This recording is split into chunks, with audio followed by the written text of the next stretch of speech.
I wanted to go back to commitment. I want you to share with everybody like what a huge commitment it takes to have one macaw or even two macaws, the amount of space that you need and their care requirements.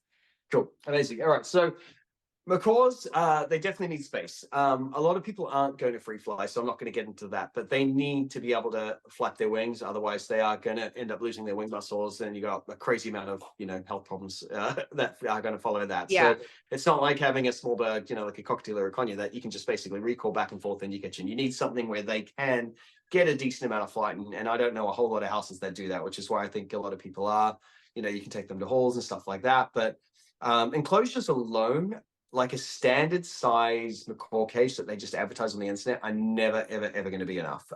Yeah. I'm always a big fan of keeping two birds over one as well. I always feel like they should have their own species to be with. So if you have two, you need an aviary. Like there's no way two birds, like I know they have those kind of double nova cages. They're okay. They can spend some time in there. They can sleep in there. But if you're leaving a bird in there for hours a day, you need something decent and big. It needs to be filled with foraging toys. It needs to be filled with activities. It needs to stimulate them. These birds are kind of designed to forage and find food and move around, not be cooped up in one tiny place, unless they're nesting, and then they can live in tiny little tree holes. But so if you are looking into one or two birds, make sure you have the space. Huge thing. Make sure you have an absolute love or massive patience for cleaning, because it's never ever ending. And that's just not cleaning the poo or the food they throw on the floor or the broken walnut shells. It's the bird dust, which you don't even think about until you literally wipe your finger off on top of like a TV that they've been around for a little while. And there's all these little bits of bird dust from their feather preening. And you need air purifiers. You need, just birds in general, all Teflon free stuff in the kitchen. It is a very, very big commitment. These birds also are loud. We had a noise complaint through our litter door last week. I saw that on Instagram. Yeah, nuts. I don't think there's anything they can do about it, so not too fussed. But when they're like scream, the drums, the macaws, they called you out. Yeah. Fair enough. Asshole neighbor, I'll take it.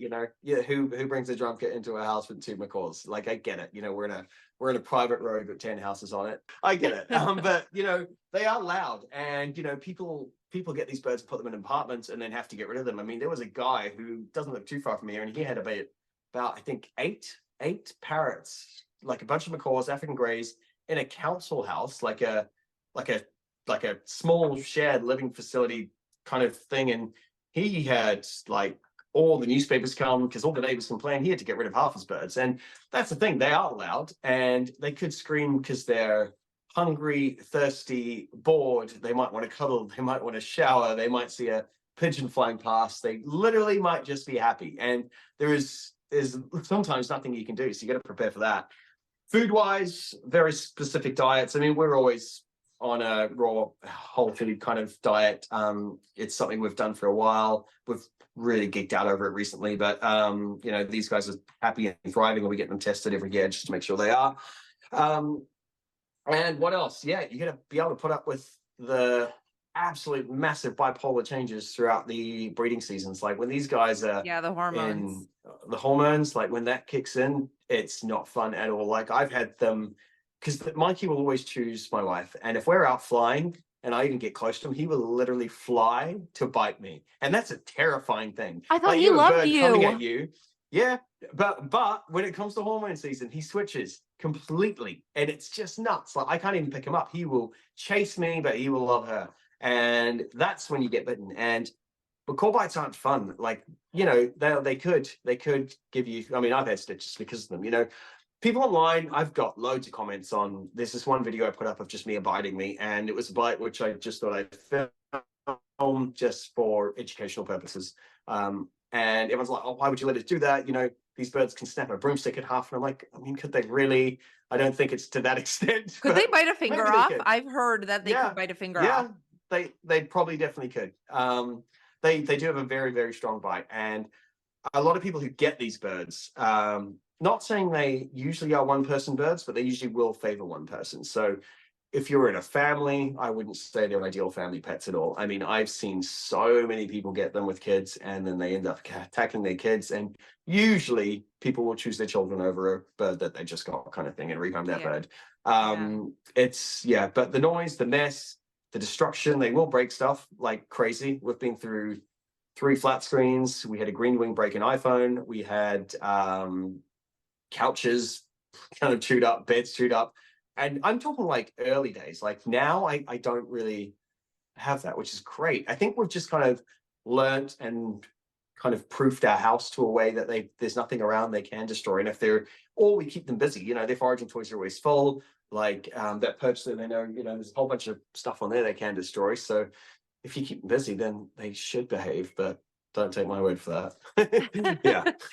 Well, you made a lot of really good points, and I want to touch on all of those. And I wanted to ask you about the biting because I Yep. know that that is something that intimidates me about them. I'm fascinated. And I actually went to this bird kingdom last weekend and I saw several different macaws, and there was a blue and gold macaw there named Jackie. And I was like, I love you. I looked into this Yeah. bird's eyes and I was like, look at me, understand that I love you. You are so beautiful.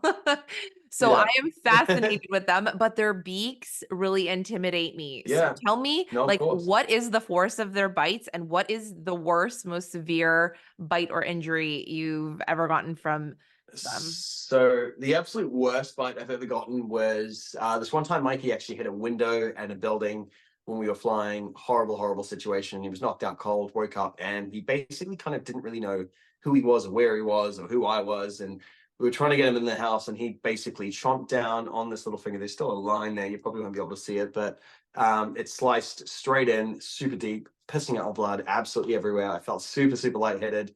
A day later, I ended up having to get stitches in it. That day, actually, when we were in the vet with him, I actually fainted on the floor just because of I didn't eat all day and I'm bleeding. And yeah, terrible situations. Oh my But that's the worst bite I've had. I've also been bitten by green wings a few times, and that is a bite which you don't ever, ever, ever want. It's kind of like a blue and gold is a bit precise. They'll take that top of their beak, they'll take the bottom, they'll grab you in a place, you know, very, very precisely. You know, they'll grab like a bit of bone, you know, or a Yeah. very sensitive bit, and they'll grab it and they'll twist it, and it's definitely not good. For the green wing, they'll chomp down to another level where it's like your arm's getting slammed in a door as hard as someone can. It's instant bruising and it's instant pain, and you know, you can't be like, you know, punch a bird in the face for that. You know, you have Yeah. to be like, okay, what did You I have do to to like trigger not that? react. Yeah. But the thing is, birds do bite for a reason, and everyone, you know, with the amount of messages we get, my bird keeps biting. What did you literally do 10 seconds before that bite happens, and then you can pretty much solve your problem.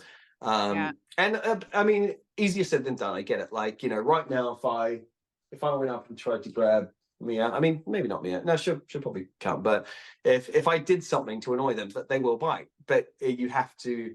I think I don't know if that's just living with 2 birds for years on end. You kind of learn these birds, but Yeah. yeah, You birds get to know don't them. bite for a reason. Yeah, yeah. They're by nature, they're flight over fight, and that's why I think a lot of clip birds are a lot more aggressive as well, because they can't escape, so they start to bite. Yeah.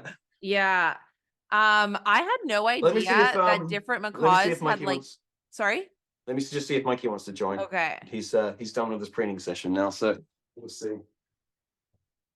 Hey, Mikey, oh come on, no, you want to come? Hey, no, no, yeah. You can't force them.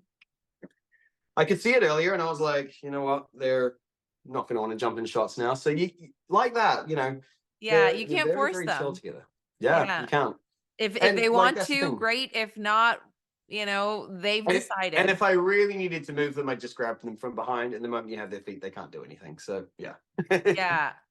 Um, I actually didn't know that different types of macaws had these different biting techniques and that a green wing's force was like so much more.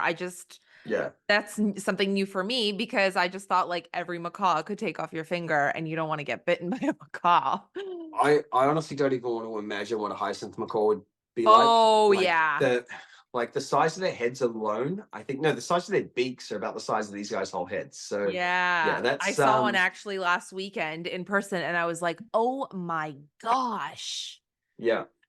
Yeah, that's nuts. It's absolutely crazy. The kind of like the power they have can really, really, really do some damage. And but it's also like any dog could completely maul you to another level. Yeah, I know dogs are a whole lot more domesticated and a whole lot easier to train in that sense, but yeah, it's about respecting the animal and just like that. Like I went up and they were like, "No, get away." And I'm like, "Sweet as guys, chill out, it's fine." yeah. Yeah.